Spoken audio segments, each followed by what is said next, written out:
Bonjour, bonjour, bonsoir, bonjour. Les petits amis, comment ça va? Est-ce que ça roule? Ça, c'est bon, ça c'est bon. Bienvenue. Ça va. Incroyable. Incroyable. Deuxième jour de la survie de François Bayrou, qui n'a pas été censuré hier. Bon, s'y attendait, hein, de toute façon, ça dépendait du Rassemblement national. Et le Rassemblement national n'a pas censuré. Comme à son habitude, en tout cas, pas tout de suite. On verra la suite et on verra surtout des discussions sur le budget. C'est peut-être là que ça va coincer, on verra. C'est le stream du avion? Non. Absolument pas, non. Toum toum. Toum toum. Et j'ai quelques articles à lire avec vous. Pour discuter justement de la situation politique et des réactions depuis hier, depuis le volte-face du Parti socialiste, qui donc, suite à son accord avec François Bayrou, a décidé de ne pas le censurer. Merci beaucoup pour ce que tu fais. Je me suis politisé grandement grâce à toi et aujourd'hui, je me retrouve à aider à l'accueil de réfugiés en France. Waouh, stylé. Stylé, stylé, stylé. Il faut sauver le soldat Bayrou. Ah bah, on verra combien de temps ça dure cet attelage, hein, parce que déjà que Barnier ça va pas durer longtemps, alors là, Bayrou, c'est encore plus précaire.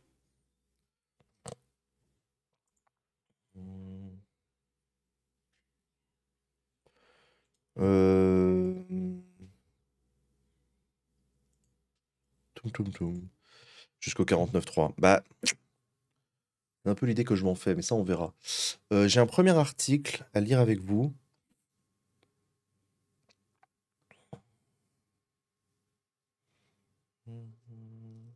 Il a passé la censure à la différence de Barnier. Ah non, non, non. Barnier aussi, il a survécu à la première motion de censure, je vous rappelle. Barnier aussi, il a survécu. La première motion de censure qui a été déposée contre Barnier, il a été sauvé, hein. C'est à la deuxième qu'il a été censuré. Est-ce qu'on peut dire que Faure a gagné son congrès? Il l'avait déjà gagné. Pour moi, il l'avait déjà gagné. Dès l'instant où il accepte de rentrer en négociation avec Bayrou, pour moi, il avait gagné le congrès. On verra. Puis surtout, on verra s'il y a un congrès, hein. On verra s'il y a un congrès cette année, c'est pas sûr. Premier article que je voulais lire avec vous. Comment François Bayrou est parvenu à décrocher les socialistes du nouveau Front populaire? C'est un peu la méta-analyse du Monde à l'issue des 2 semaines de tractation qu'il y a eu entre Bayrou et les socialistes. Et ensuite, on va regarder les réactions que ça a provoquées à gauche et à droite. Parce que ça fait un peu bouger les lignes. Les députés PS ont décidé jeudi de ne pas voter la motion de censure déposée par leurs partenaires insoumis, écologistes et communistes. Olivier Faure a néanmoins assuré vouloir incarner une gauche qui fait céder le gouvernement, entre guillemets. Pardon.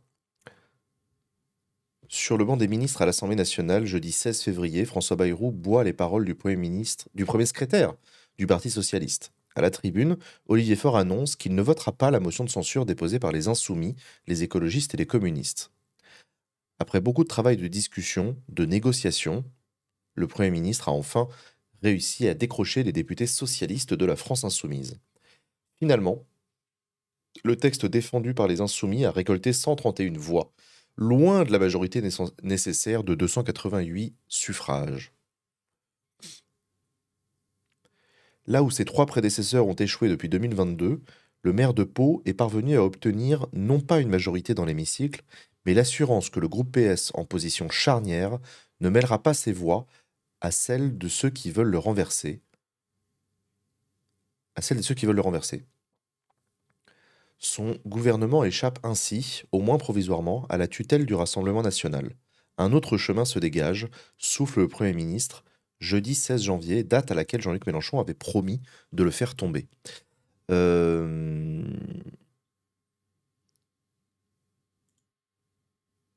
Attendez, excusez-moi, je vérifie juste un truc.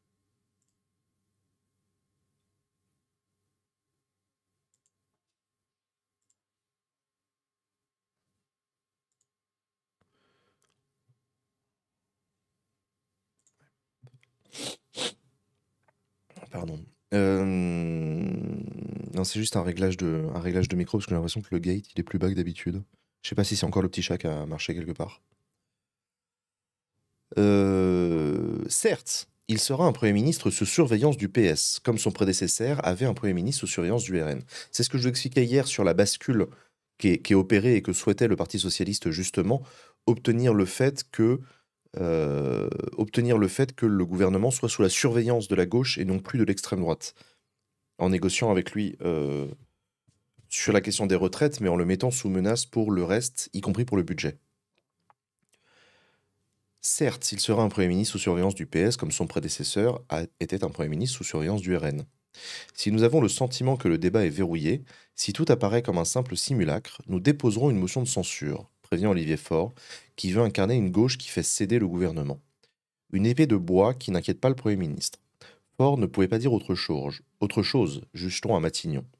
Face aux insoumis qui hurlent à la trahison du PS, l'intérêt des socialistes est de continuer à mettre la pression sur le gouvernement, comprend-on rue de Varennes. Notre vocation est d'arracher jour après jour toutes les victoires possibles, lance le député de Seine-et-Marne. S'il avait bien fait une concession importante sur les retraites, en remettant en cause ce totem macroniste, François Bayrou n'avait pas donné de point aux socialistes mardi, dans sa déclaration de politique générale, provoquant leur raidissement. Vous auriez dû, par simple respect du dialogue engagé, reconnaître que nos échanges, notre dialogue, notre négociation a permis de faire bouger les lignes, lui a reproché jeudi Olivier Faure à la tribune. Nous n'avons pas la négociation honteuse et vous ne devriez pas davantage en avoir honte. Le locataire de Matignon encaisse. Ça, on l'a vu. Pendant les débats sur la motion de censure, effectivement. En tout cas, sur le discours de politique générale, François Bayrou n'a pas donné tant de gages que ça au Parti socialiste dans le discours.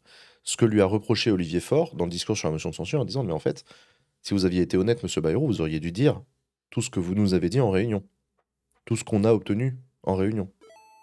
Sauf que s'il faisait ça, François Bayrou, il perdait potentiellement les Républicains. Ça, on le verra tout à l'heure. Avant d'écouter Olivier Faure, François Bayrou, adoptant le registre dramatique, a lu devant les députés le communiqué signé à la mi-décembre 2024 par les organisations patronales et syndicales qui appellent au retour de la stabilité politique. Une expression commune, inhabituelle, qui dit l'inquiétude des forces vives du pays. La chute du gouvernement de Michel Barnier a créé un moment cathartique, analyse-t-on à Matignon, qui peut rendre les forces politiques plus conséquentes. Devant les députés, le Premier ministre a insisté sur la situation si grave que connaît notre pays, dépeignant la France et l'Europe en situation de citadelle assiégée face à la Chine et aux États-Unis. Mais ce ne sont pas seulement des considérations géopolitiques qui ont déterminé le sort de François Bayrou. Entre le désarroi des socialistes mardi, qui n'ont pas retrouvé les engagements du ministre de l'économie Éric Lombard dans le discours du Premier ministre, c'est ce que j'ai expliqué, et leur décision de ne pas voter la censure jeudi, le conseil spécial du Premier ministre Éric Thiers a joué un rôle clé. Le haut fonctionnaire a organisé en 48 heures le rattrapage des troupes d'Olivier Faure. Le Premier ministre s'engage à donner le dernier mot au Parlement sur les retraites, abandonne la suppression de 4000 postes d'enseignement et l'ajout de 2 jours de carence pour les agents publics, et se fend d'une longue lettre dans laquelle François Bayrou détaille noir sur blanc une série de concessions à l'intention des dirigeants socialistes, assumant ainsi publiquement de céder à leurs demandes. Attends quoi ?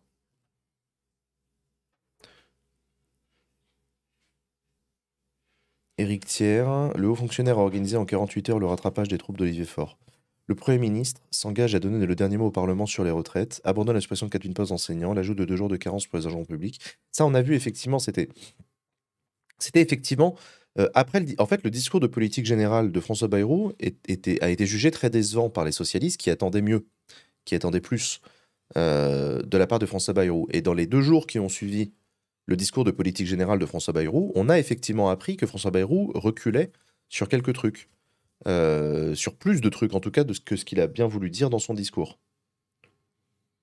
Donc effectivement, le Parlement aura bien et bien le dernier mot sur la réforme des retraites, l'abandon des suppressions de 4000 postes d'enseignants, ça on l'a appris, l'ajout de 2 jours de carence pour les agents publics, l'abandon du coup des 2 jours supplémentaires de carence pour les agents de la fonction publique.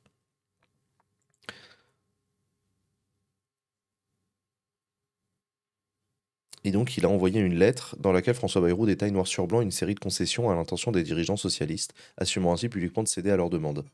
J'aimerais bien la lire, cette lettre d'Éric Thiers. Ça m'intéresse. Hmm. En permettant aux socialistes de s'affranchir du nouveau Front populaire, François Bayrou a réussi là où Emmanuel Macron, lui, qui avait parié sur la désunion à gauche en dissolvant l'Assemblée nationale, a échoué.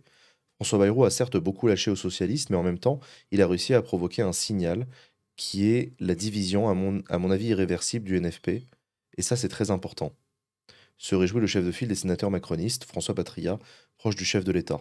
À la tribune, le Premier ministre n'a pas manqué de dénoncer l'affrontement perpétuel entretenu par la gauche radicale, l'opposant à la gauche ouverte au compromis. Bon, évidemment, les macronistes se réjouissent du volte-face du Parti socialiste qui, selon eux, a quitté le NFP. Ça, c'est pas étonnant.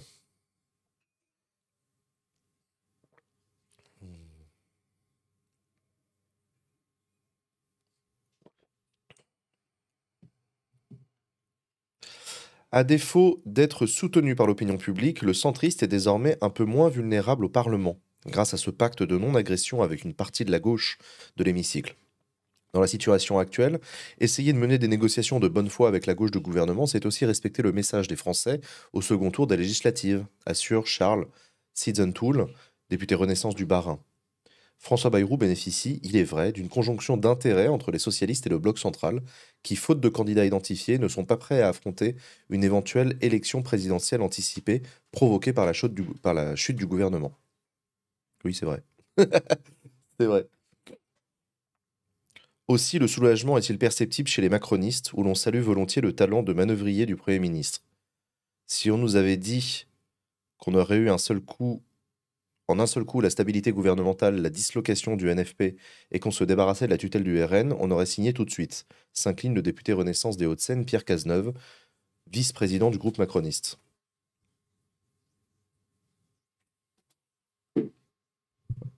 Oui, bah oui. Oui, bah on en revient à ce qu'on disait précédemment, où les macronistes célèbrent, sabrent le champagne, et célèbrent effectivement cette décision des socialistes. Non, le chat, si tu peux ne pas marcher sur la carte son, c'est mieux. Tu dis bonjour aux gens? Tu dis bonjour aux gens, regarde. Bonjour.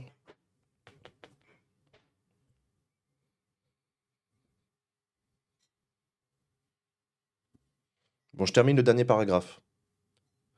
Même si le coût de l'opération inquiète les fidèles du chef de l'État, où est-ce que François Bayrou va trouver ces milliards d'euros d'économies qu'il a lâchés au PS, se demande François Patria. Un accord avec les socialistes, ça coûte toujours un peu d'argent, sourit M. Cazeneuve, résigné. Un prix qui sera toujours moins élevé que celui de l'instabilité, assure-t-on rue de Varennes. Bon, soulagement donc dans les rangs macronistes, suite à cette non-censure des socialistes, en tout cas temporaire. On verra combien de temps ça dure. On verra combien de temps ça dure. On n'a pas appris grand-chose dans cet article qu'on ne savait pas déjà, mais ça replace un petit peu le cadre de ce qu'on a vécu ces derniers jours.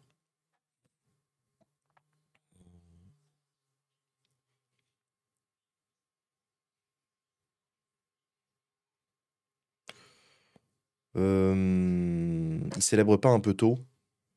Je suis d'accord avec toi. Je suis d'accord avec toi. En vrai, je suis d'accord avec toi. C'est peut-être un peu tôt pour célébrer parce qu'on ne sait pas de quoi demain sera fait et on ne sait pas si le PS va rester dans la coalition.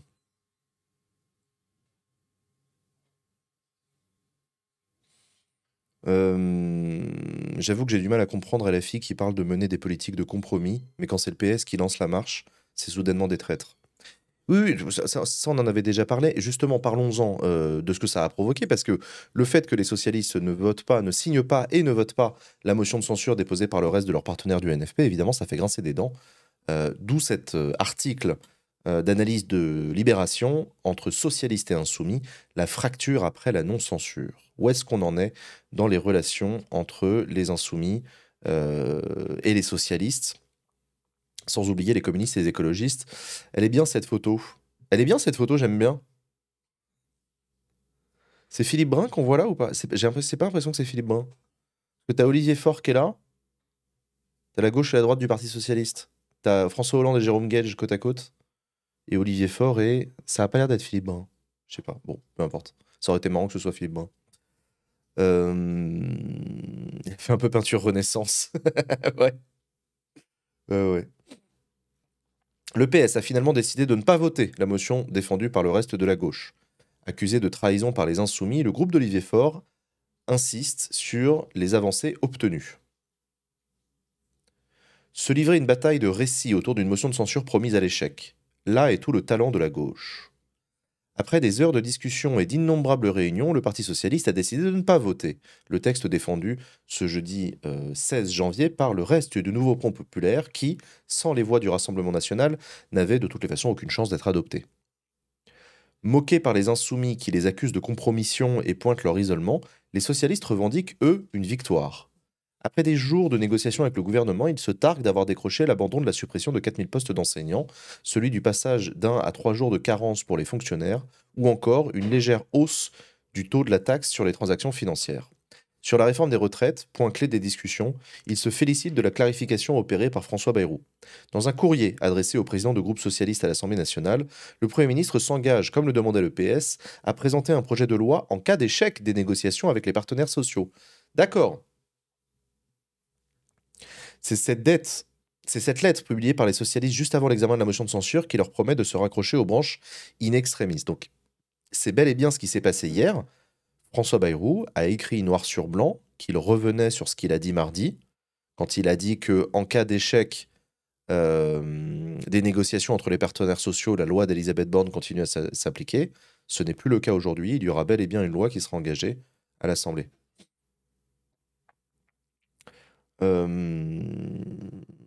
Et c'est sur la base de cette lettre-là que du coup les socialistes, hier, ont confirmé qu'ils ne voteraient pas la motion de censure, alors qu'ils avaient menacé de quand même la voter depuis mardi. Il s'est passé beaucoup de choses en 24 heures, hein, 48 heures.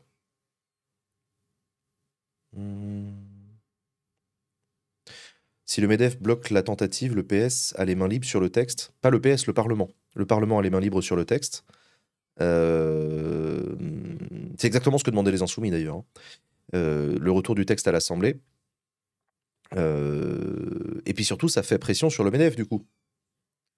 Parce que c'est le principe des négociations, conventionnelles entre les partenaires sociaux dans ce type de cas. C'est qu'est-ce qui se passe si la négociation échoue et est-ce que j'ai intérêt à la laisser échouer la négociation?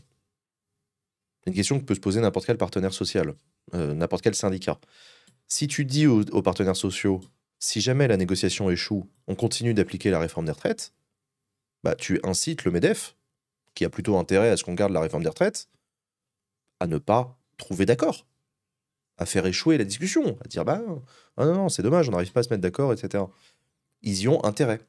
Si par contre tu leur retires ça, tu leur dis que vous réussissiez à trouver un accord avec les socialistes, que vous réussissiez à trouver un accord avec les syndicats ou que vous échouez, dans les deux cas, le texte revient à l'Assemblée nationale et de toute façon, il y aura une négociation parlementaire. Là, tu incites fortement le MEDEF à trouver un accord. Ils ont plus intérêt à trouver un accord négocié avec la CFDT, la CGT, CFE, CGC, etc. Enfin bref, tous les partenaires sociaux, plutôt que de laisser les parlementaires tenir la plume. Si les parlementaires tiennent la plume, c'est pas sûr que ça aille dans le sens des intérêts du MEDEF. Ou en tout cas, encore moins dans le sens des intérêts du MEDEF.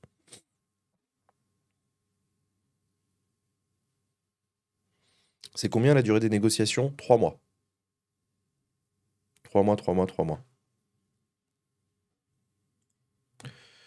Donc je reviens sur le texte. En s'engageant dans les négociations avec le gouvernement pour rééquilibrer le budget, les socialistes savaient qu'ils prenaient le risque de trébucher. Alors qu'ils pensaient avoir décroché des victoires sur les retraites, la fiscalité ou encore le service public, la déclaration de politique générale de François Bayrou les a poussés au bord du précipice. Comment justifier la non-censure alors que pour les écologistes et les communistes qui ont participé aux négociations, le compte n'y était pas? Pour qu'il y ait une farce, il faut qu'il y ait des dindons. Cinglait le coordinateur de LFI, Manuel Bompard. Elle est totalement validée, cette cette punch de Manuel Bompard. Pour qu'il y ait une farce, faut qu'il y ait des dindons. Ah, elle est bien. En vrai, elle est bien. Une partie des socialistes, à commencer par les soutiens d'Olivier Faure, défendait donc la censure, mercredi 15 janvier au soir, lors d'une réunion agitée avec près de 500 membres connectés. Son courant s'est très majoritairement prononcé en ce sens, estimant que c'est en mettant des menaces à exécution qu'il se ferait respecter. Olivier n'est pas seulement le chef d'un courant, mais du PS, a défendu le socialiste Luc Broussy, car une autre partie du PS craignait de condamner les discussions avec le gouvernement en votant la motion, poussant ainsi Bayrou dans les bras du RN. Beaucoup de députés sont en outre revenus de leur cérémonie de vœux avec la conviction que les Français étaient en attente de stabilité. Toujours la pression, la tentation et la menace en réalité du poids que fait peser le RN sur le gouvernement. Est-ce qu'on préfère être nous les maîtres chanteurs qui tenons le gouvernement par la négociation ou est-ce qu'on préfère que ce soit le RN?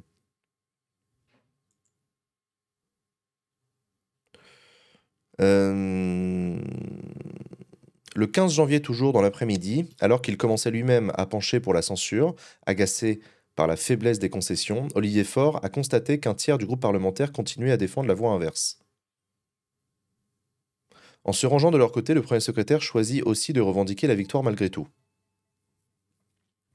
Après avoir fièrement écumé les plateaux de télé en défendant la voie du compromis, les socialistes auraient dû acter leur échec en se rangeant à la censure. Tout ça pour ça. Une humiliation alors que les insoumis ont passé des jours à alterner entre menaces et moqueries, rendant ainsi d'autant plus difficile le ralliement de leurs partenaires. C'est ça pour moi c'est ça l'élément qui fait que non seulement le NFP n'est pas mort, mais ça on en reparlera, mais surtout, c'est pas la fin de l'histoire, la non-censure du PS du 16 janvier. Parce que, compte tenu de ce qu'a annoncé François Bayrou, visiblement, il y avait qu'un tiers des socialistes qui étaient chauds pour censurer François Bayrou. Les autres... Non, pardon. Il y avait qu'un tiers qui était chaud pour ne pas censurer François Bayrou. Ça veut dire que les 2 tiers des députés socialistes étaient plutôt partants. Une quarantaine de députés socialistes étaient plutôt partants pour censurer Bayrou. Mais censurer Bayrou, c'était acter l'échec des négociations avec Bayrou et renvoyer François Bayrou dans les mains du RN. Du coup, ils ont décidé de se ranger temporairement à la non-censure, ce qui ne veut pas dire qu'il n'y aura pas de censure plus tard. Et le plus tard, vous le voyez vous le voyez gros comme une maison, c'est l'éléphant au milieu de la pièce, le budget. On verra au vote du budget, exactement, Heartbreaker, c'est exactement ce que tu dis.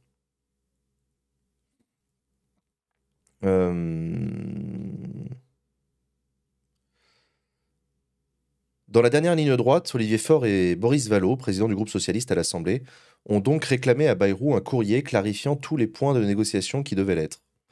Une façon de mettre en avant ce que leur a cédé le Premier ministre pour leur permettre de ne pas voter la censure sans donner l'impression d'être perdus. Hier, nous n'étions pas à l'aise, mais finalement, sur la séquence, on a réussi à être identifié comme dans l'opposition mais constructif. Pour la première fois, une brèche est ouverte sur les retraites, juge un socialiste soulagé. Les insoumis, eux, ont immédiatement décrété leur exclusion du NFP. Le PS fracture le NFP, mais il capitule seul, a fustigé Jean-Luc Mélenchon sur X. Mélenchon ne décide pas qui fait partie du NFP et qui n'en fait pas partie. On n'a pas désigné de videur, s'agace un député communiste, avant de mettre en garde. Plus on pousse les socialistes dehors, plus ils vont être tentés de trahir. Précisément ce qu'attendent les insoumis. L'eurodéputé écologiste David Cormand, lui, évacue. La gauche s'empaille sur le vote de cette motion alors que beaucoup de gens s'en foutent. Même ceux qui votent pour nous et qui pensent que c'est terrible du point de vue démocratique que Macron ne tienne pas compte des élections législatives. Ouais, l'analyse de David Cormand qui dit que tout ça, finalement, c'est des... Tout ça, c'est des embrouilles parisiennes entre chefs de parti qui n'excitent guère que les streamers politiques, mais les vrais Français, ils s'en battent les couilles. Peut-être. Peut-être. Euh...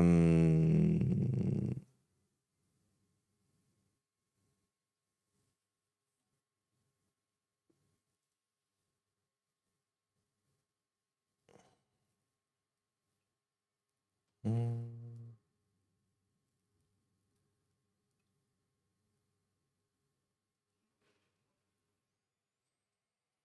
Pourquoi les partenaires sociaux du Conseil d'orientation des retraites ne sont pas contents de l'entrée dans le jeu de la Cour des comptes pour chiffrer le déficit annuel des retraites? Peur de ce qui va en sortir. Bah oui, en fait, moi je comprends pas pourquoi François Bayrou confie à la Cour des comptes une mission d'objectivisation des financements des retraites, alors qu'on a justement inventé le Conseil d'orientation des retraites pour ça.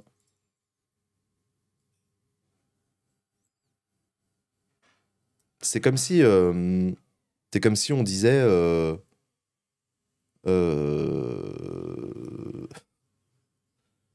c'est comme si on disait, ouais, la situation financière de la France, il faut l'objectiver, donc on va confier une mission temporaire à la Banque de France, qui va devoir rendre un rapport pour nous dire dans quelle situation est la France. Bah là, t'as la Cour des comptes qui va répondre bonjour. En fait, on existe. Comment vous dire que c'est plus ou moins très exactement notre boulot de faire ça? Qu'est-ce que. Voilà. Donc moi, je suis d'accord avec les partenaires sociaux, je comprends pas pourquoi François Bayrou s'est senti obligé de dire on va faire un truc qu'on n'a jamais fait, on va objectiver le débat. Bah, on l'a toujours fait. Hum.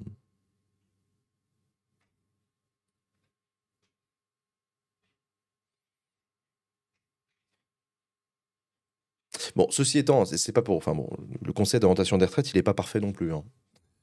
On l'a vu notamment en 2023 pendant la réforme des retraites d'Elisabeth Borne, que la même institution, le Conseil d'orientation des retraites, a dit, à genre 6 mois d'écart, il n'y a pas besoin de réforme des retraites puisque notre système est financé. Et 6 mois plus tard, alors que la réforme est entrée en vigueur, elle va pas suffire cette réforme, il aurait fallu aller plus loin. Parce qu'on n'a pas assez d'argent.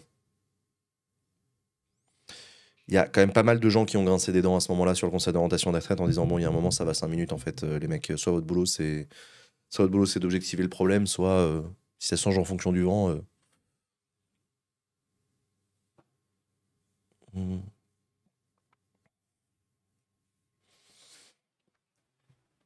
Hmm. Euh,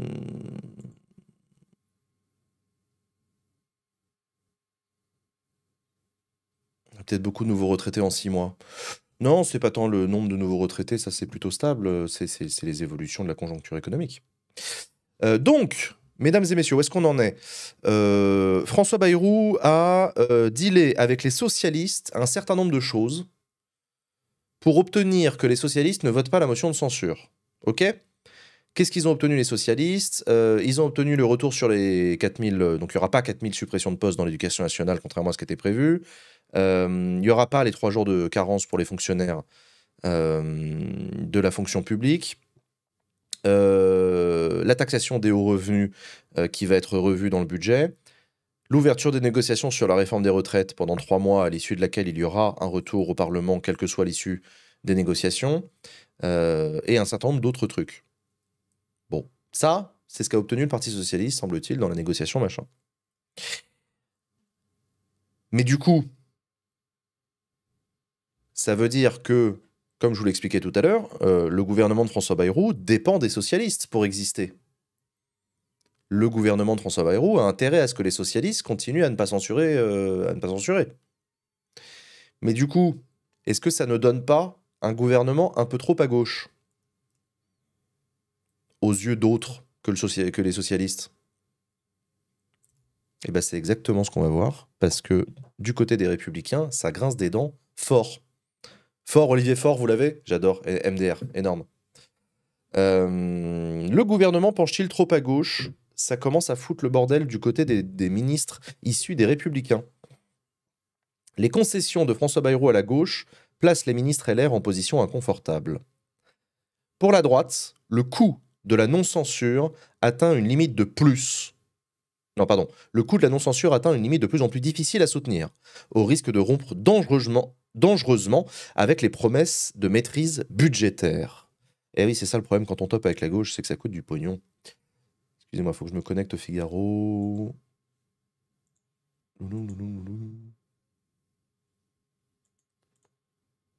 Mais vas-y, wesh, pourquoi tu...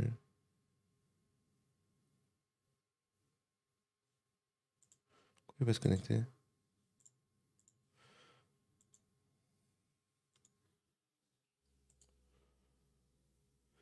Mais... J'ai plus mon abonnement au Figaro? Qu'est-ce que c'est que cette merde? Putain. J'ai été ban. J'ai été ban du Figaro.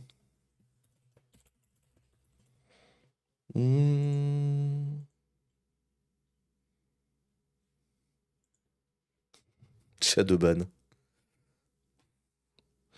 Mais vas-y, wesh, mon mot de passe, ça a toujours été le même. Pourquoi tu me dis qu'il marche plus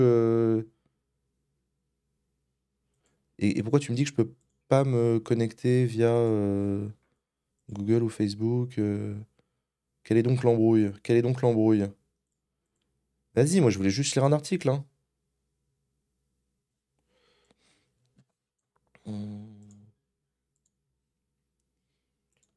Ah là là, la réinitialisation du mot de passe.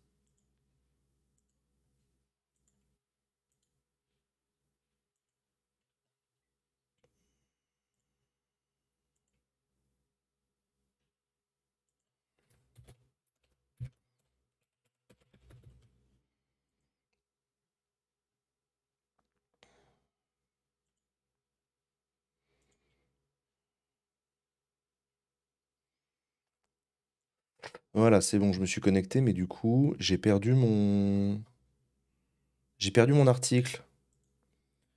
J'ai perdu mon article. Voilà. Voilà, voilà. Donc, tout ça, ça penche beaucoup trop à gauche. Le gouvernement dans la main des socialistes, qui rend la position des députés, des ministres LR assez inconfortable. Le tango du Premier ministre avec les socialistes, compris par les républicains comme une manœuvre irresponsable de contournement de la censure, agace profondément à droite. Et les ministres LR engagés dans le gouvernement, dans la participation au gouvernement Bayrou, au nom précisément de l'esprit de responsabilité au temps de crise budgétaire aiguë, se retrouvent mécaniquement en situation d'inconfort. Comment assumer un soutien exigeant à Matignon quand un risque non négligeable existe sur l'impact budgétaire des concessions faites au PS, qui ne ferait qu'aggraver l'inquiétant déséquilibre des finances publiques? Eh bien oui. Au lendemain d'une déclaration de politique générale critiquée pour son manque de clarté, les LR se souviennent de l'avertissement musclé formulé en amont par Laurent Wauquiez durant la discussion avec le ministre de l'économie Éric Lombard. Je cite Laurent Wauquiez. Nous n'avons pas la même hiérarchie de priorités. Mon sujet, c'est d'avoir un budget adapté à un pays qui est ruiné, pas de savoir comment vous achetez votre assurance vie avec la gauche, avait tonné le chef de file de la droite. Putain, je me souviens de cette formule. C'était mardi, vous vous en souvenez? Euh...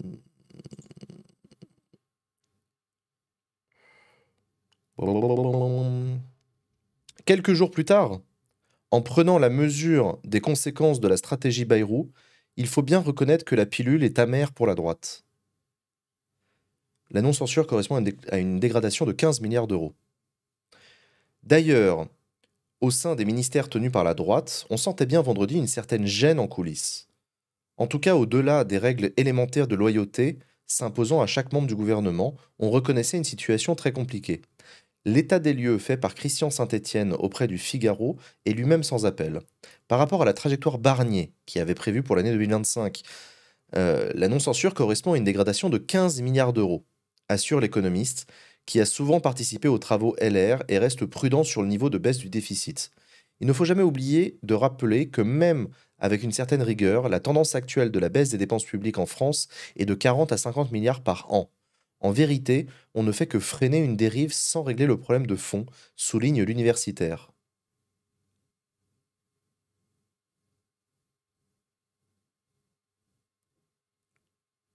Ouais. Ah non, je regardais le calcul. Bref, pour la droite, l'addition est salée. L'addition est salée, ça coûte trop cher, cet accord avec les socialistes. Toutes les concessions qu'il faut faire à la gauche pour obtenir la non-censure des socialistes, tout ça, c'est de la dépense publique. Euh, et l'addition est trop salée.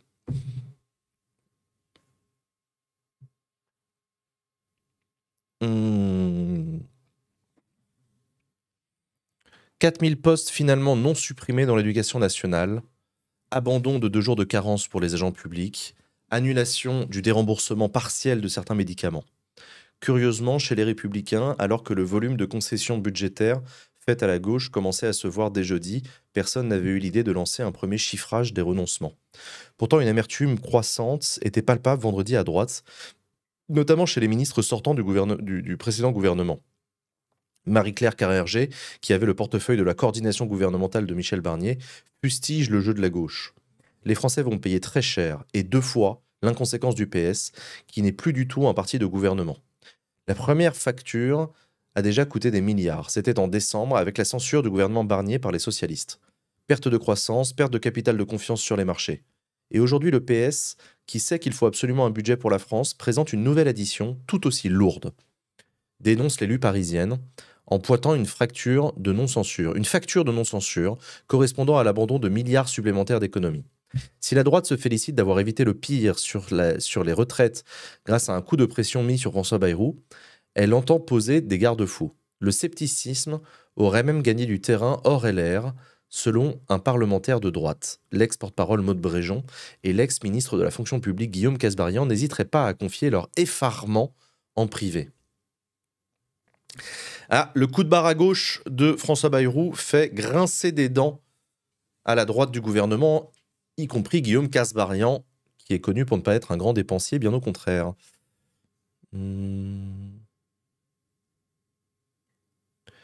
Dans l'entourage de Laurent Wauquiez, on essaye de ne pas mettre trop d'huile sur le feu. Sans doute pour ne pas compliquer les missions des ministres LR. Mais on laisse clairement entendre aussi que le soutien de la droite serait loin d'être acquis. Le sujet, c'est l'équilibre global du budget, avec 2 points de vigilance de notre côté. Pas de dérive des comptes et pas de nouvelle augmentation d'impôts. C'est en fonction de cela que nous déciderons de notre vote, prévient au sein du groupe droite républicaine à l'Assemblée. Donc les Républicains font monter la pression sur François Bayrou. Ok, tu veux jouer au négociateur avec le PS, bah nous, c'est pas sûr qu'on vote ton budget. Si le résultat des négociations avec le PS, c'est l'augmentation du budget avec des milliards et des milliards d'euros de dépenses supplémentaires, ce sera sans nous. Jean-Didier Berger des Hauts-de-Seine, qui a souvent siégé avec sa collègue Véronique Louwagie au sein de la commission des finances à l'Assemblée, veut croire que les concessions faites à la gauche ne condamnent pas définitivement la politique de Matignon. Le PS essaie de trouver un chemin pour se libérer de la France insoumise, et j'ai envie de faire confiance au Premier ministre. Parler n'engage à rien, même avec le PS.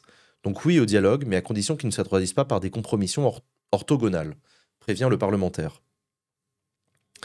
Patrick Hetzel, ex-ministre de l'Enseignement supérieur, semble lui soulagé de ne pas avoir voulu rester sur le bureau.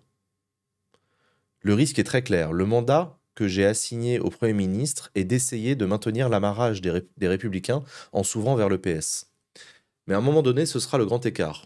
On peut toujours essayer de jouer sur cette tension, mais aller plus loin vers la gauche conduirait ipso facto à ce que les choses se tendent à droite et à augmenter le degré d'inconfort de nos ministres, souligne le député du Bas-Rhin.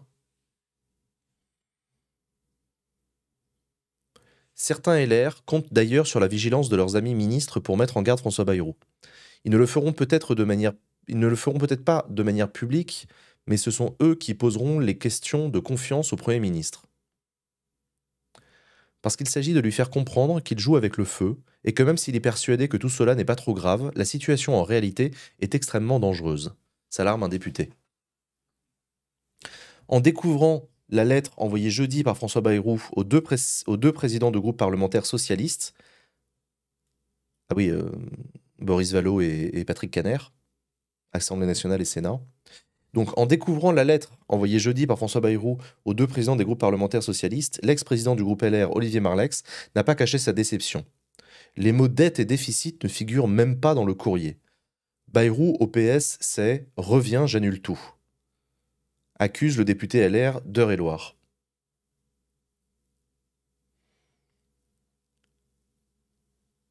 Les Républicains ont aussi identifié une contradiction importante dans la méthode de François Bayrou.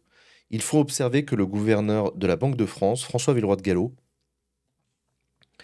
n'est pas le seul à alerter le pouvoir sur la situation budgétaire. Le premier président de la Cour des comptes, Pierre Moscovici, tire aussi la sonnette d'alarme. Il faudrait que cela puisse alerter le pouvoir, mais le paradoxe du Premier ministre est de vouloir s'appuyer sur la Cour des comptes pour faire les points de retraite, sans faire grand cas de son avis sur le budget. Oui, en plus c'est vrai. C'est vrai. François Bayrou qui missionne la Cour des comptes pour objectiver le débat sur les retraites, mais par contre, ce que dit la Cour des comptes le reste de l'année, on s'en bat un peu les couilles. Euh,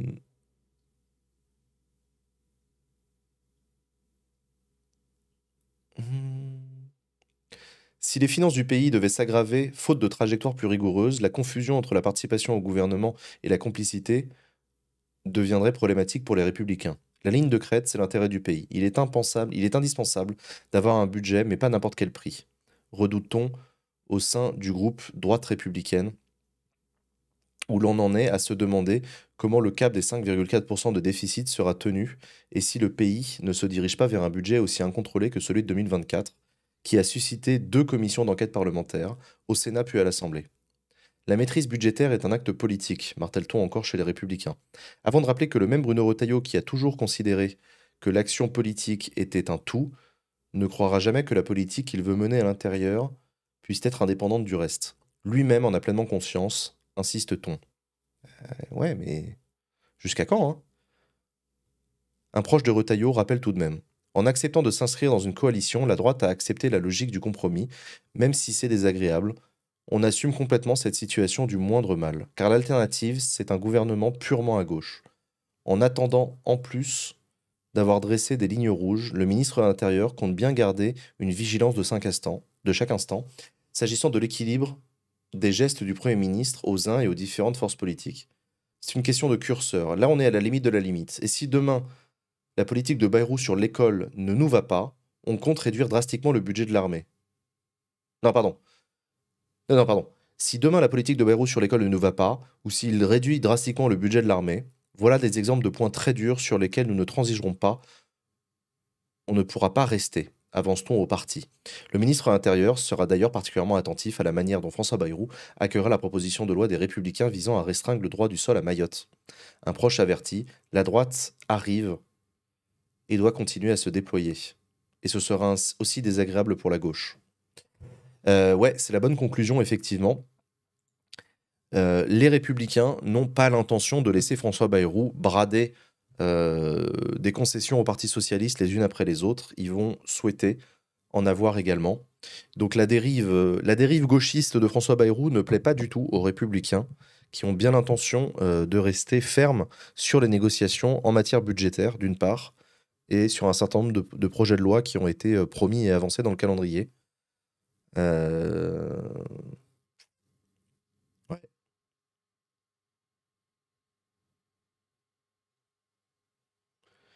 Est-ce qu'il y a un monde où Bayrou fait trop de concessions au PS et est censuré par LFI, PC, Écolo, LR du coup? Est-ce que c'est possible?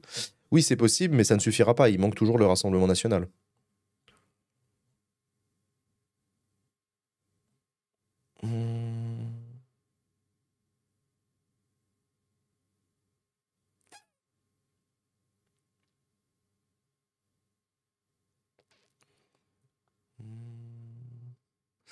Hmm. Comment Bayrou peut faire des concessions à LR et au PS, c'est antinomique? Bah ouais, ouais, ouais. Justement, c'est ce qu'on est en train de voir, quoi.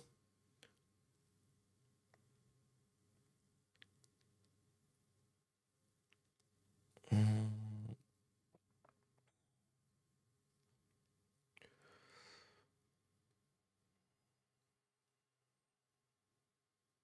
Je sais pas, j'en sais rien. J'en sais rien.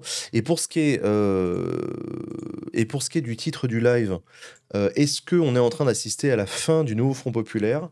Qu'est-ce que vous en pensez, vous? Est-ce que c'est terminé, finito, les alliances électorales avant le premier tour entre les partis de gauche? Hmm, non, vraiment pas, non. Loin de là. D'accord. Il y a une grosse majorité de non quand même.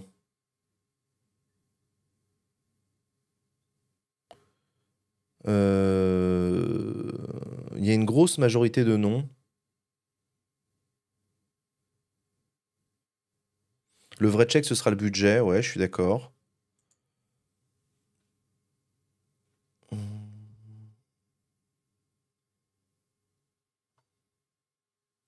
Bon, de toute façon, ah oui, vous avez un sondage dans le chat, hein, si vous voulez voter pour me dire ce que vous en pensez.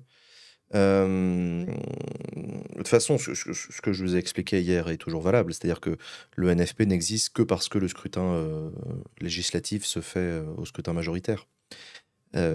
Si François Bayrou engage une réforme du mode du scrutin et qu'on passe à la proportionnelle, il n'y a plus besoin de NFP. Il n'y a plus besoin pour les partis de gauche de se mettre d'accord les uns avec les autres dans les circos. Avant l'élection. Après, entre les deux tours, c'est autre chose.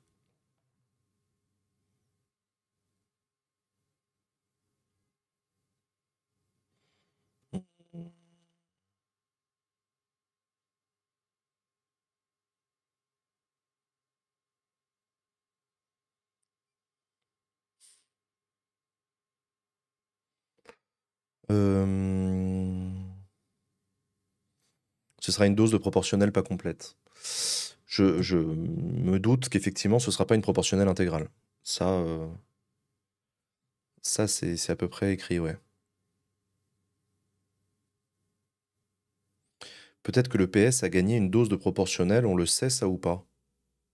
Ah non, mais c'est pas le PS qui demande la proportionnelle, hein, c'est le NFP et le Rassemblement national et François Bayrou.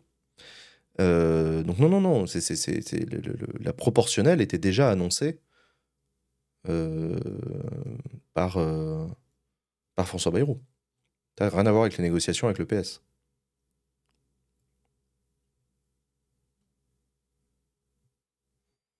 Hmm. Du coup, c'est quand la proportionnelle? On n'a pas de calendrier. On n'a pas de calendrier, donc voilà. LFI est aussi OK avec la proportionnelle. Bah, c'est dans leur programme, donc...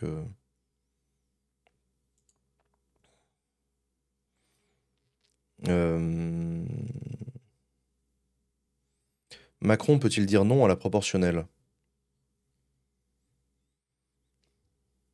Oui. Enfin, c'est pas Macron, c'est les députés macronistes, en l'occurrence, qui vont participer à la négociation.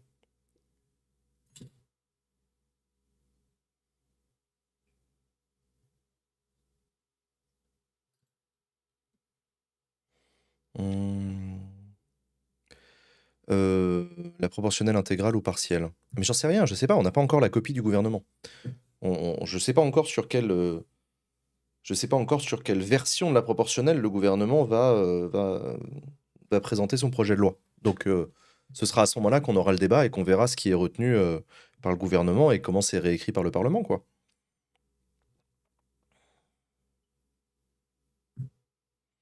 Par contre, le Sénat dominé par LR va bloquer la proportionnelle complète. Non, le Sénat ne peut pas bloquer une proposition de loi. Un projet de loi, pardon. On s'en fout du Sénat, là, c'est pas...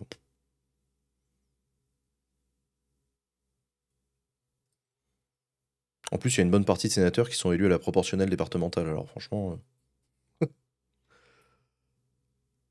hmm, On s'en fout du Sénat? Là, contextuellement, oui. Le Sénat n'est pas une force de blocage. Le Sénat ne peut pas empêcher l'Assemblée de changer le mode de scrutin de l'Assemblée. Voilà.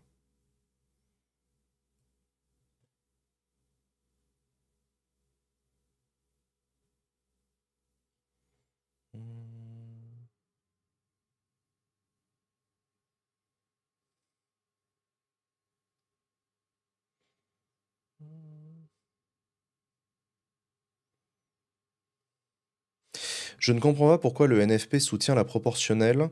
Ça va les desservir puisque le RN va gagner des voix.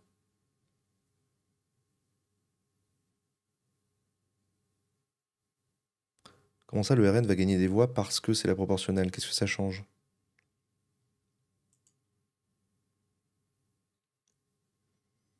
Hmm.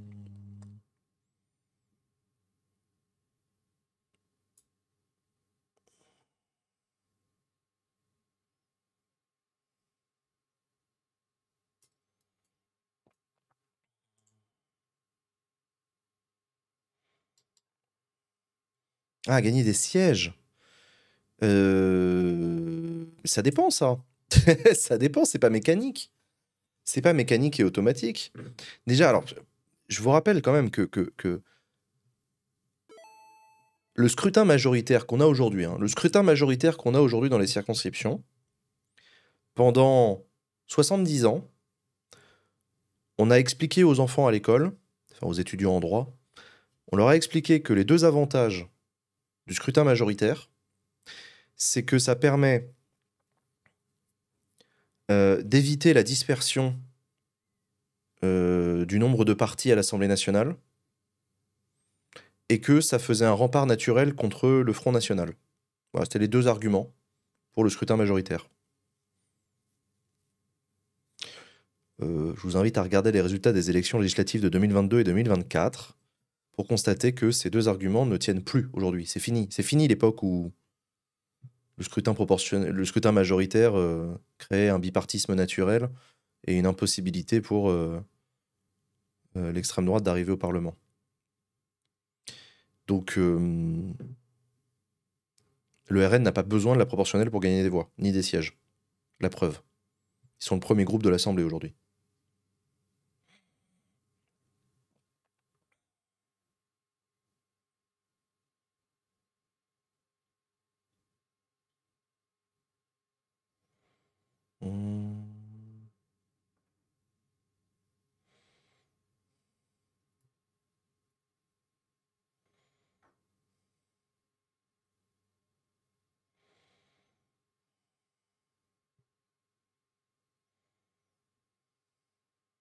Est-ce qu'on aurait une projection de l'Assemblée aujourd'hui avec une proportionnelle totale?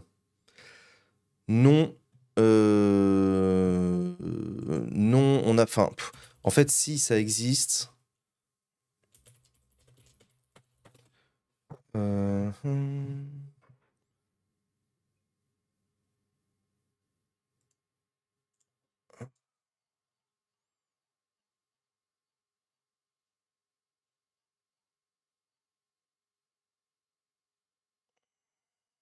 Voilà.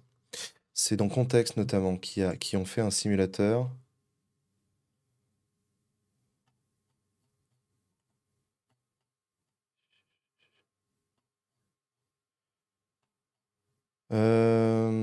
Voilà. Si tu fais... ils ont plusieurs modèles, ils ont fait des projections tout en gardant tout en gardant en tête que les comportements d'acteurs changent en fonction des règles électorales, hein. Donc ça reste un exercice de projection à prendre avec beaucoup de pincettes, parce que c'est pas aussi évident que ça en fait.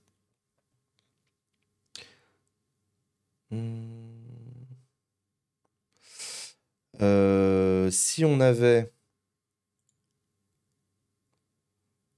une proportionnelle nationale et qu'on se base sur les résultats des élections européennes, voilà ce que ça donne. Le RN a 200 députés, LR en a 47, les écolos en ont 36, le PS en a 91, les Insoumis en ont 65, Ensemble en a 93, et Reconquête a 36 députés, donc. Est-ce que du coup, RN plus Reconquête plus LR, ça peut faire quelque chose? Ouais. Il y a une majorité absolue à l'extrême droite si elle s'allie avec la droite.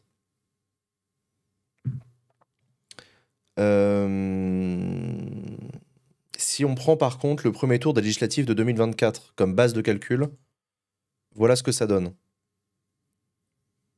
Le NFP a 162 sièges. Donc moins qu'aujourd'hui, hein. Ensemble à 121 sièges, LR 45 sièges, l'extrême droite 194, et autres 55. Ouais, bah le autre, il est quand même assez important là contextuellement.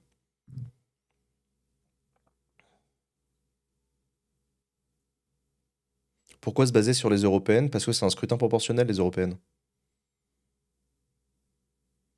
C'est ce que je vous expliquais hier sur le fait que les comportements d'acteurs, c'est-à-dire les comportements des partis et les comportements des électeurs, dépendent aussi du type de scrutin et du mode de scrutin. C'est pour ça que vous avez des votes barrages, vous avez des votes blocages, vous avez des désistements, des choses comme ça. Ça, c'est le mode de scrutin qui l'implique. Donc, comparer des proportionnelles entre elles, c'est plus malin que comparer une proportionnelle avec un scrutin majoritaire, et vice-versa. Donc si je reprends les européennes et qu'on fait une distribution par parti, sans alliance, bah de toute façon, il n'y avait pas beaucoup d'alliances à gauche, hein. Ouais, ok. Tu vois, là, par exemple, regarde, c'est intéressant. Ils proposent dans leur simulateur, ils proposent dans leur simulateur de faire une répartition des sièges par parti ou par alliance. Mais vous savez comme moi qu'il n'y a pas eu d'alliance aux européennes. Le NFP n'existait pas aux européennes. Donc proposer une distribution avec NFP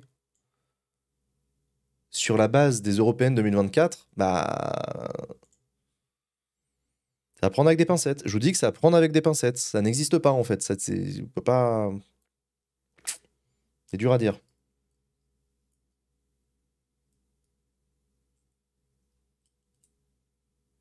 Ça dépend du seuil de qualification. Et tu peux changer en plus le seuil de qualification et tu peux mettre une prime majoritaire. Donc ça, c'est le scrutin proportionnel à la proportionnelle nationale. Ça n'arrivera pas, hein, je vous le dis tout de suite, la proportionnelle intégrale, ça n'arrivera pas. Ensuite, ils ont le même truc, mais la proportionnelle, mais uniquement dans les départements les plus peuplés. Qu'est-ce que ça donne si on fait une proportionnelle, mais uniquement dans les grandes villes? Bah là où tu peux refaire tes calculs.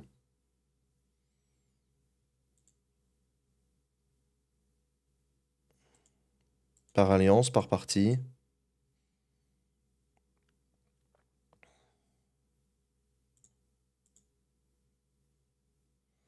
Hmm.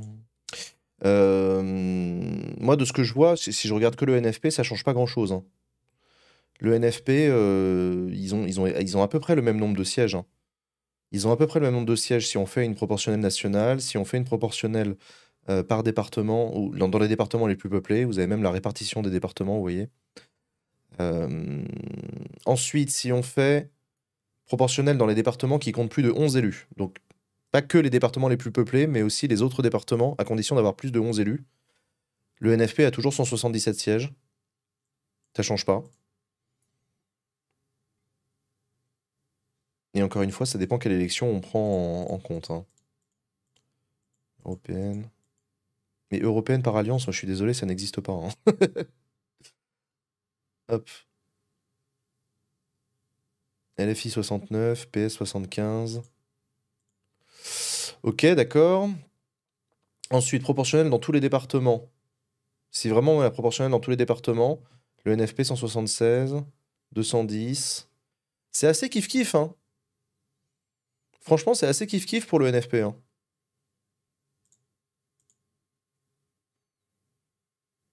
Le NFP est à peu près toujours dans le même nombre d'élus. Proportionnel par région, ça c'est ce qui est proposé par les écologistes. Ils proposent une proportionnelle régionale.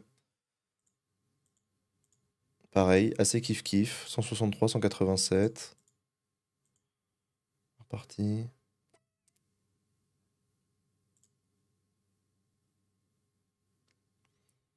Hmm.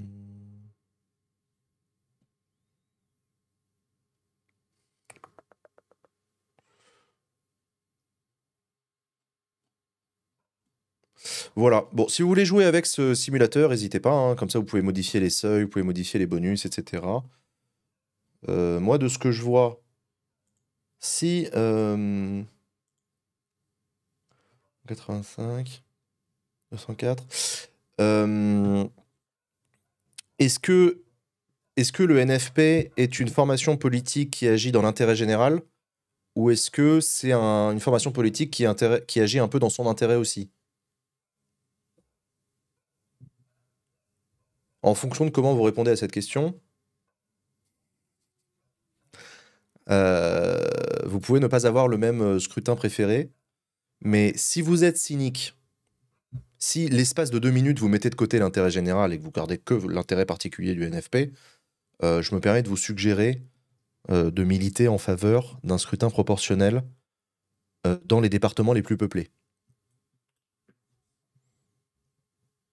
Je vous laisse emballer ça dans un jargon d'intérêt général, le peuple, la démocratie, tout ça, mais en vrai, le but, c'est de maximiser le nombre de sièges du NFP à l'Assemblée. Euh, Et ça peut permettre au NFP de passer à 200 sièges. Aujourd'hui, il est à 180.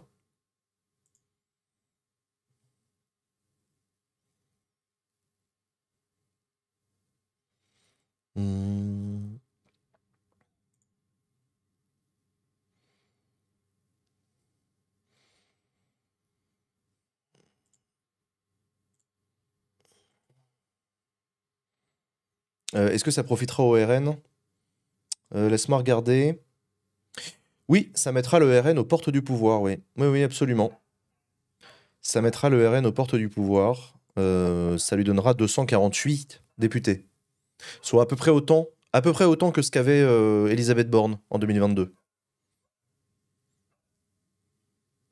Donc, non, mais d'ailleurs, tiens, non, mais faites l'exercice intellectuel, il est intéressant.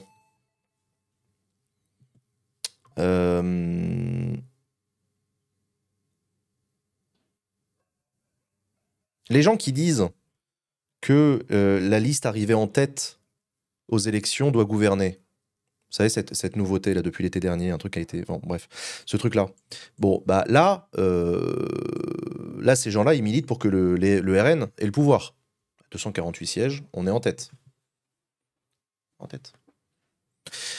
Mais, qu'est-ce qui se passe si c'est le NFP qui fait alliance avec Ensemble?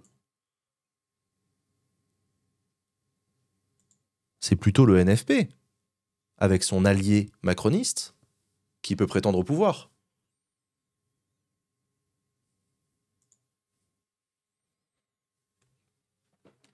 Oh.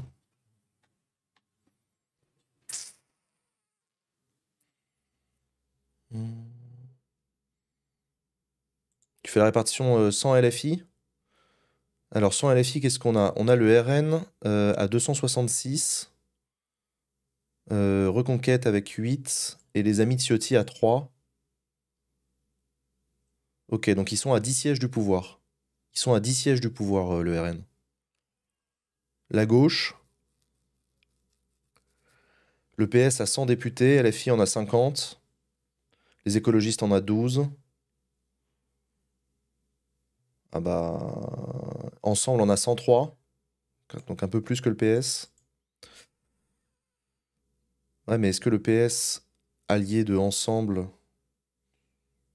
Sans LFI, hein. Sans LFI, ça fait 193, avec un modem, avec 12 écologistes éventuellement. Les communistes, il n'y a plus qu'un seul député. Compliqué, hein. Là, ça va être compliqué d'échapper au RN, hein.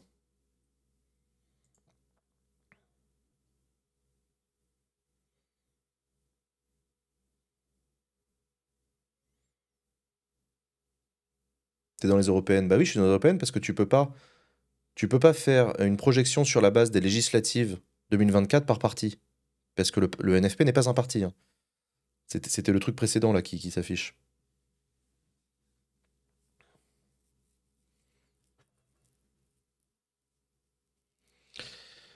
La proportionnelle ne signifie-t-elle pas la fin du concept de majorité présidentielle? Pas du tout. Absolument pas. C'est un mode de scrutin, hein. Ça n'a rien à voir avec ce qui se passe à l'Assemblée. Enfin, si, ça a à voir directement, puisque c'est ça qui désigne la répartition des sièges. Hmm.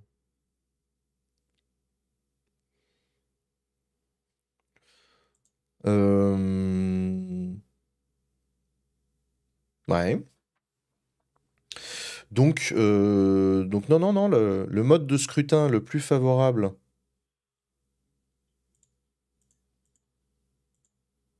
au NFP, d'après ce simulateur de contexte, et si l'on se fie à des projections soumises à caution quand même d'une élection sur l'autre et d'un mode de scrutin sur l'autre, ce serait la proportionnelle dans les départements les plus peuplés, qui, certes, certes, mettrait le RN quasiment au pouvoir, mais permettrait au NFP d'avoir 200 sièges. Voilà. Je vous laisse militer pour le mode de scrutin que vous voulez.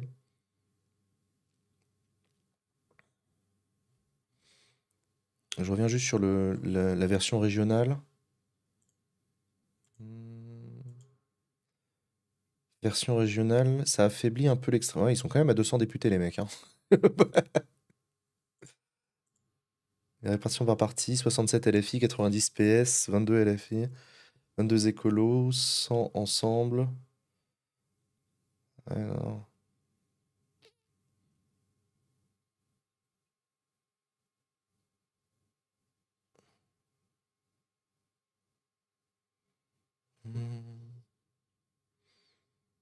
est-ce que ça ne changerait pas la façon de voter des gens? Si, si. Et c'est pour ça que je vous invite à faire preuve de distance critique et de prendre des pincettes quand vous simulez ce genre de truc. C'est que précisément, quand tu changes d'un mode de scrutin, tu incites les électeurs à se comporter d'une certaine manière. Les unions entre partis, les listes communes, les fusions de listes, les votes barrages, les votes utiles, tous ces trucs-là n'existent que parce que le mode de scrutin rend nécessaire ou pas, selon les électeurs, de se comporter d'une certaine manière. Donc, projeter des résultats proportionnels sur un scrutin majoritaire, c'est déjà en soi un exercice que les statisticiens vous invitent à prendre avec beaucoup de pincettes. C'est ça que je veux dire.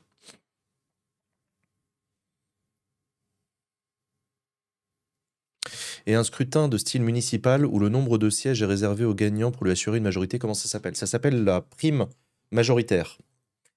Ça s'appelle la prime majoritaire. La liste arrivée en tête obtient X% des sièges en plus. Donc par exemple, dans une assemblée de 577, si on fait une prime majoritaire à 25%, c'est quoi 25% de 577?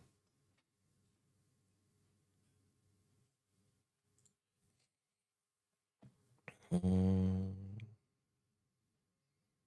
144? 140? Voilà. Si vous faites une prime majoritaire à 20%, le RN a 300 députés et gouverne la France.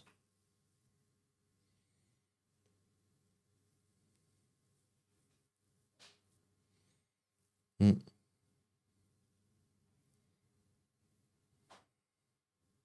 C'est ce que veut le RN? Oui, c'est ce que veut le RN, oui. Oui, oui. Bah, il serait con de pas le vouloir. 58 députés, ça donne quoi? Quoi, tu veux mettre que un dixième? Ça donne l'extrême droite aux portes du pouvoir. Le problème, c'est les 50 autres, là, qui...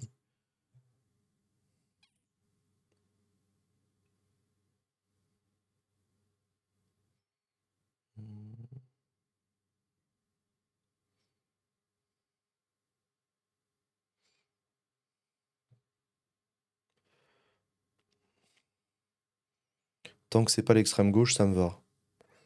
Oh, ça devrait aller, hein. Je- Si c'est ça qui te fait peur, je t'invite à pas faire beaucoup trop de cauchemars, hein, parce que ça va, ça va. C'est assez... extrême gauche au Parlement, c'est assez tranquille.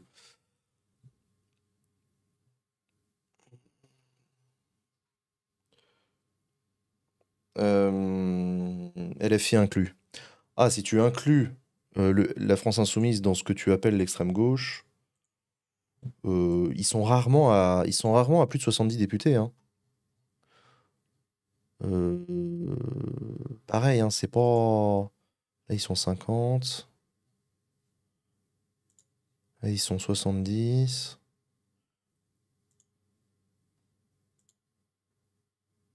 Non, pardon. Là, ils sont 50. Là, ils sont 67. Ouais, non, ils sont jamais plus de 80, hein. En vrai, si c'est ça qui te fait peur, si c'est l'extrême gauche qui te fait peur, à ta place, je dormirais tranquille, hein. Ça va, ça va.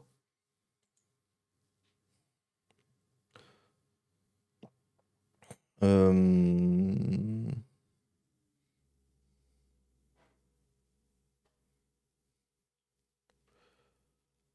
ce serait horrible que les Français puissent décider du sort de la France. Ah bah, il y a un moment, il y a des grandes urnes avec des petits bulletins dedans, hein. Comme ça que ça marche, hein. Euh,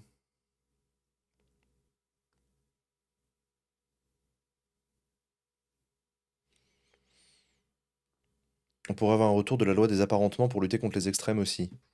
Ouais, alors la loi des apparentements, elle a pas fait que des heureux à l'époque. Elle a pas duré très longtemps, surtout. Et non, ça pue un peu le tripatouillage de répartition des sièges entre copains, ce genre de méthode-là.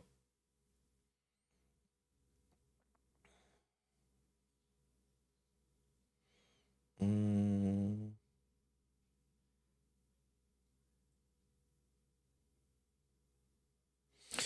C'est quoi cette loi? La loi des apparentements, c'était une loi au moment de la Quatrième République qui a été votée par les partis, disons, modérés pour lutter contre les extrêmes.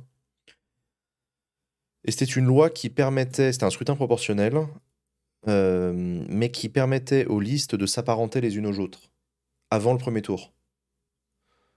En gros, les listes étaient invitées, si elles le souhaitaient, à dire avant l'élection avec qui elles étaient potes. Donc tu pouvais avoir 3 partis politiques qui se présentaient à l'élection avec chacun sa liste, mais avant l'élection, ils déclaraient nous 3, on est copains, on est amis. Bon. Et qu'est-ce que ça faisait? Ça faisait que si jamais le cumul des voix du groupe de copains dépassait 50% au premier tour, alors l'ensemble des sièges du département était pour la bande de copains, répartis à la proportion des voix entre les copains.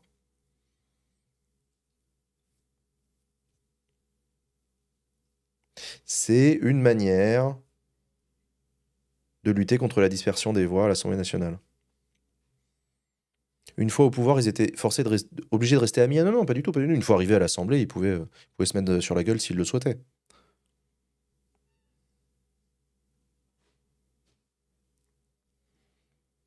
Mm.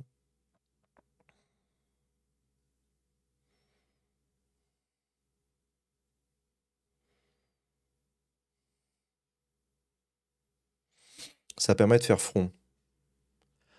Ah bah ça permet de faire front commun, oui, c'est un peu comme une alliance électorale qui dit pas son nom. Au lieu de faire des fusions de listes ou des listes communes, on fait des apparentements.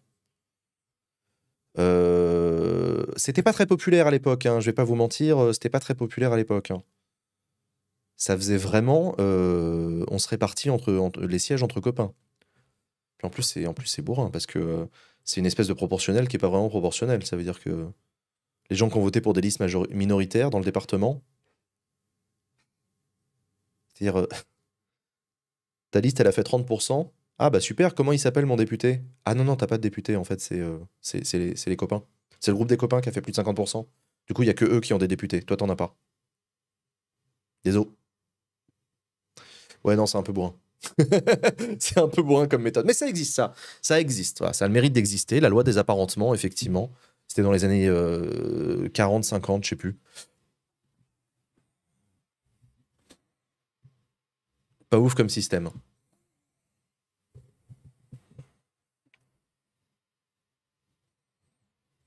Vous savez, c'est ça qui est beau et c'est ça que j'aime bien avec les discussions et les débats publics sur les modes de scrutin. C'est que personne n'est dupe. Tout le monde sait qu'on fait semblant de s'intéresser à l'intérêt général de la démocratie du pays, alors qu'en vrai, tout le monde regarde un petit peu son petit intérêt particulier. Un petit peu, un petit peu. Un petit peu. Voilà. Qu'est-ce qui m'arrange le plus comme mode de scrutin? Qu'est-ce qui maximise ma capacité à... C'est c'est un peu comme quand un entraîneur de foot crie sur le banc de touche au gardien «Oh, la faute, là, il y a faute!»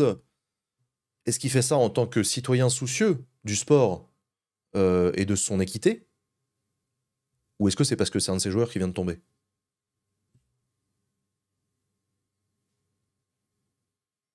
Euh, euh, euh, euh, Quand il y a faute, il y a forcément un accent du Sud. Oui, c'est obligatoire. C'est comme la gendarmerie, c'est forcément un accent du Sud. Il y avait penalty. Ouais, il y avait penalty. Il y a pas main. Il y a main. Il y a pas main. Ouais, ouais. Bah, voilà, c'est un peu pareil. Mais c'est pas grave, hein. Il faut pas. Enfin, je veux dire, il faut accepter la part comment dire, d'individualisme des acteurs politiques dans les débats électoraux.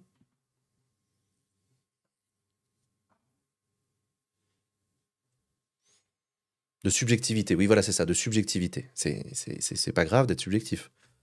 Donc, quand Marine Le Pen dit qu'elle veut une prime majoritaire en plus du scrutin proportionnel, il se trouve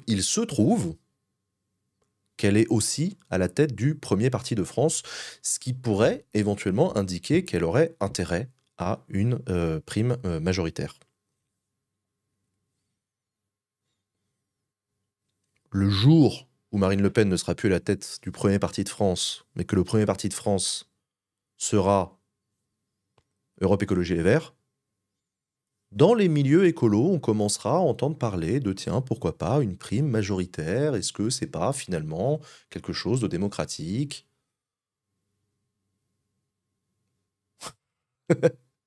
Voilà.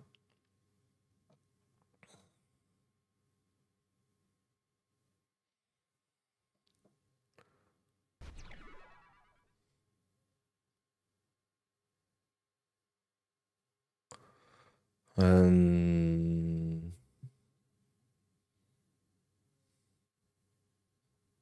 C'est comme maximiser ses chances d'arriver au pouvoir. Exactement. Exactement.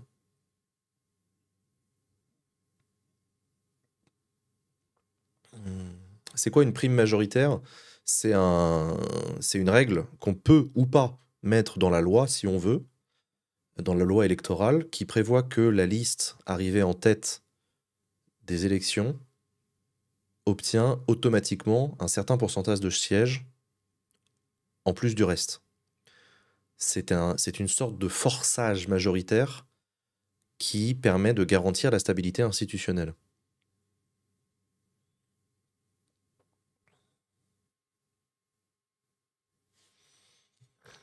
Marine Le Pen réclame une prime majoritaire depuis longtemps, non? Anticipant l'ascension de son parti. Non, non, non, non, non, non, non. Non, non, je crois pas que ce soit si vieux que ça que Marine Le Pen parle de prime majoritaire, hein. Le scrutin proportionnel, oui. La prime majoritaire, je crois que c'est assez récent, hein.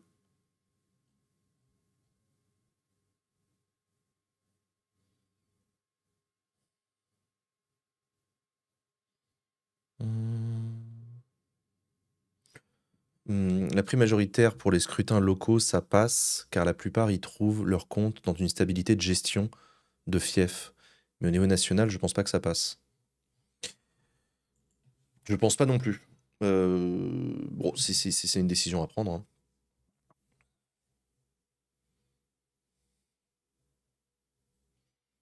Ça fait 10 ans qu'elle en parle. Ça fait 10 ans que Marine Le Pen parle d'une prime majoritaire. J'ai bien dit prime majoritaire, j'ai pas dit scrutin proportionnel.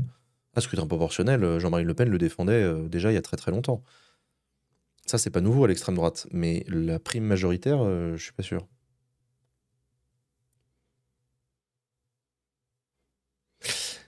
Et si la prime majoritaire existe, est-ce que ça ne rend pas utile de faire des alliances, y compris à gauche? Est-ce que le NFP ne va pas renaître de ses cendres, précisément à cette occasion?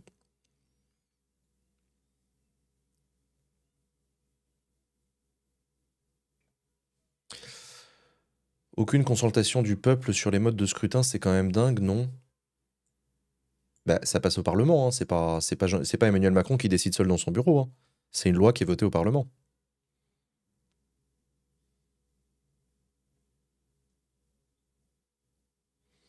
Euh,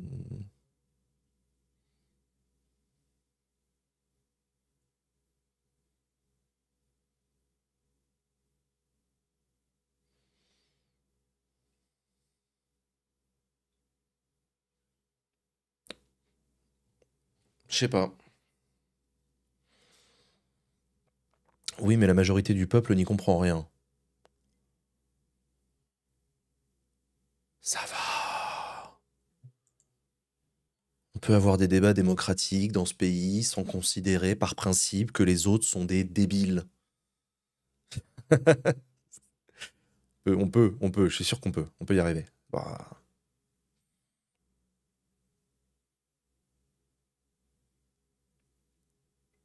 laisse-nous être débiles, on a le droit.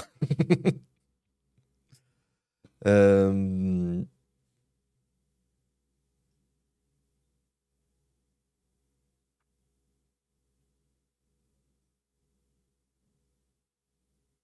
les macronistes seraient prêts à voter un mode de scrutateur.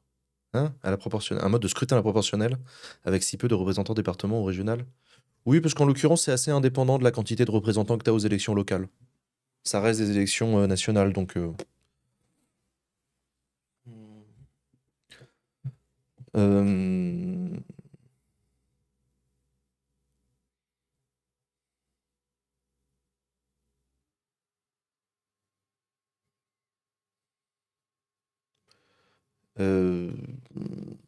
Je sais pas. Bon, pour l'instant, on discute là, on discute de proportionnel, proportionnel, proportionnel, tout ça, tout ça. On n'a pas encore d'informations sur le calendrier de la proportionnelle, hein. Donc c'est même pas sûr que les prochaines élections législatives se passent à la proportionnelle. On restera peut-être sur notre bon vieux scrutin majoritaire. Pour votre plus grand plaisir. Et donc, si on reste sur le scrutin majoritaire, pour reboucler avec le titre de ce stream, est-ce que le NFP va continuer à exister?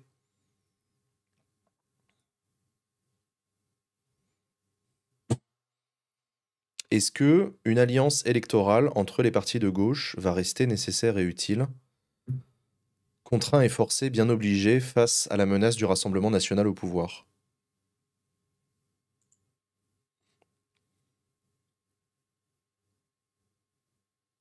Ils y ont tout intérêt, ouais, je suis d'accord. Euh, Oui, mais sans le PS. Est-ce que... Est-ce que les candidats du NFP sans le PS ont intérêt à avoir un candidat PS face à eux dans leur circonscription? C'est ça que ça veut dire, hein.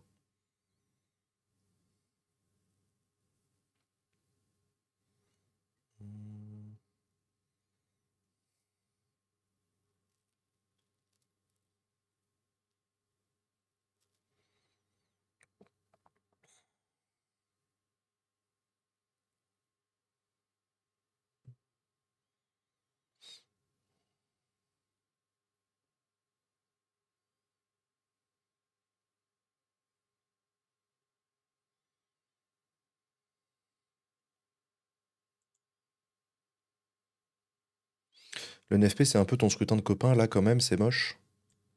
Non, non, non, ça n'a rien à voir avec les apparentements. Le NFP, c'est une alliance électorale entre partis politiques.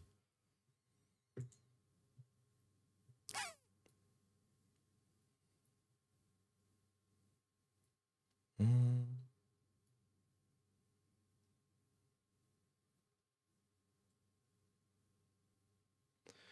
Euh, Après, LFI l'a fait, ils ont envoyé des candidats contre les candidats PS que Jean-Luc Mélenchon n'aimait pas. À qui tu fais référence? Dans une ou deux circos, ça a pu arriver. Mais non, la France Insoumise n'a pas présenté de candidat face au PS dans les circonscriptions fléchées PS par l'accord.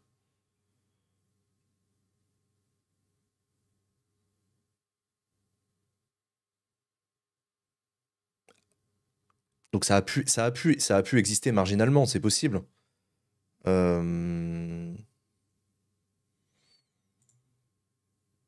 Par contre, le PS, alors il y a des candidats PS déçus qui se sont présentés contre des candidats investis LFI, mais sans l'investiture du Parti socialiste.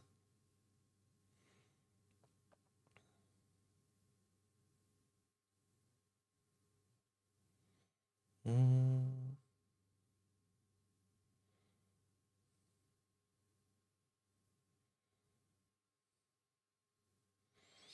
Euh, C'est un macroniste chez moi grâce à un dissident PS. Voilà, bah donc tu vois. Non mais donc tu vois, c'est très très bon exemple. D'où l'importance de l'alliance entre les partis du NFP, socialistes compris, pour ne pas se gêner les uns les autres dans les circonscriptions. Sinon, ça, autant se mettre sur le bord de la route et regarder les macronistes ou le RN arriver au pouvoir. Euh,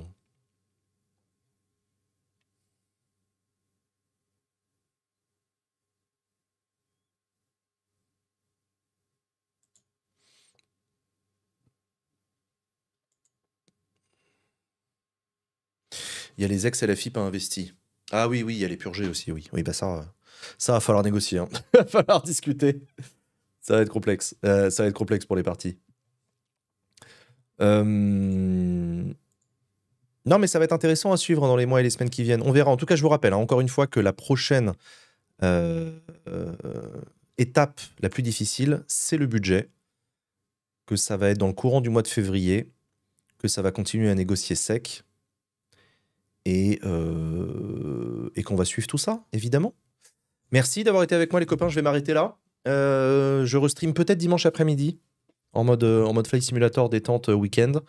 Et sinon, on reprend lundi prochain pour la suite de vos programmes habituels. Merci, je vous fais des bisous. Passez une bonne soirée, à tout bientôt. Ciao, ciao.